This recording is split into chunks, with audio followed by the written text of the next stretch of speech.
Hello everyone and welcome to another video. Now this is the AMD Vega 64. It's hot, power hungry and loud, but it has 8 gigs of HBM2 or high bandwidth memory, and this in part is why it can still offer a solid 1080p or acceptable 1440p gaming experience in 2026. Sure, the amount of VRAM may be seen as a bit of a limitation, but why settle for just 8 gigs when we can just add more? Right from within the Radeon software.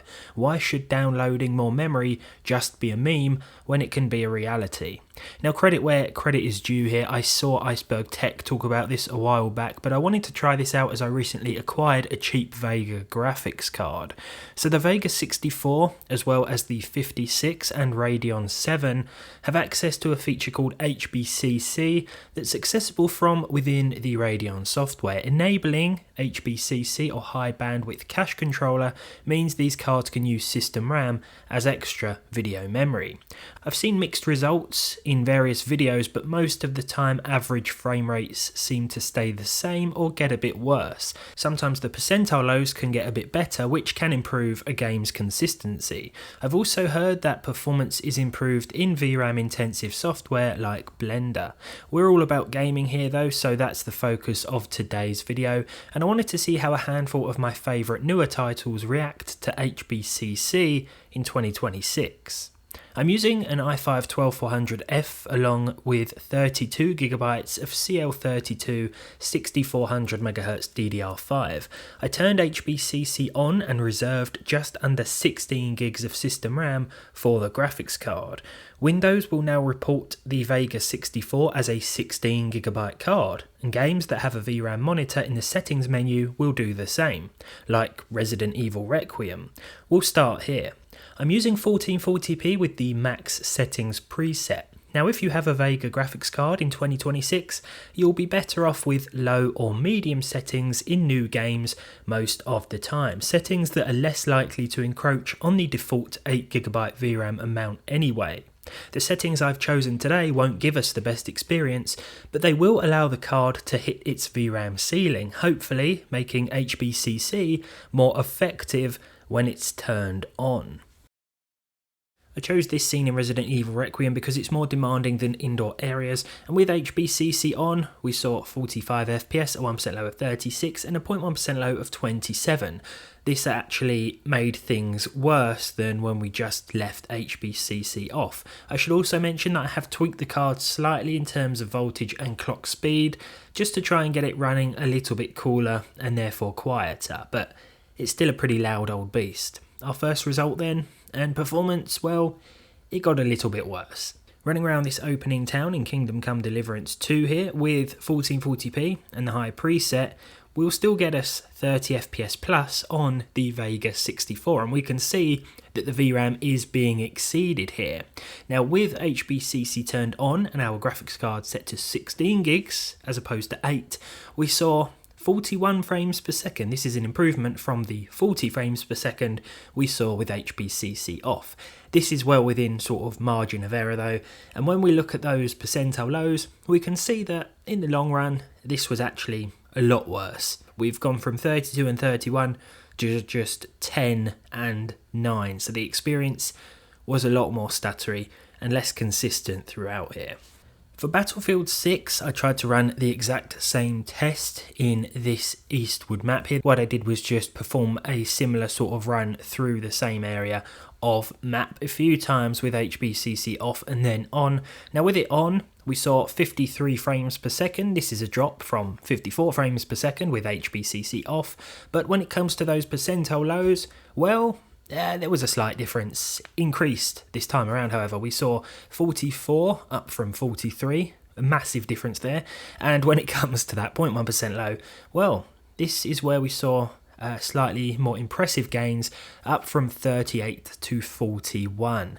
Did it feel smoother to play? Not really, but on paper, at least, with that 0.1% low frame rate, there is a slight difference, and this was something I was able to replicate in each of my 3 runs. Oblivion Remastered up next. This is a right VRAM hog at 1440p with a medium preset and high reflections. We saw 37 FPS on the Vega 64, a 1% low of 28 and a 0.1% low of 19. Once again, the average was very similar, exactly the same in fact this time around. Our 1% low dropped a couple of frames, but our 0.1% low improved ever so slightly, up from 17 to 19. Again, this was something I was able to replicate across 3 runs of the same area. So a very slight difference, but I doubt that you'll actually feel this when playing. Let's finalise then with the Outer Worlds 2. Now this won't run very well with 1440p in the high preset, but I had to set the game to use these visual options in order to try and exceed 8 gigs of VRAM, which we did after about 20-25 minutes of play. Now the average once again dropped from 25 this time around down to 24, and as for those 1 and 0.1% figures, well, it was basically a similar story here. 19 FPS for the 1% low, and then for the 0.1% low we saw 17 FPS. So all in all, not much of a difference at all, and if there was a difference, well, it was often a negative one.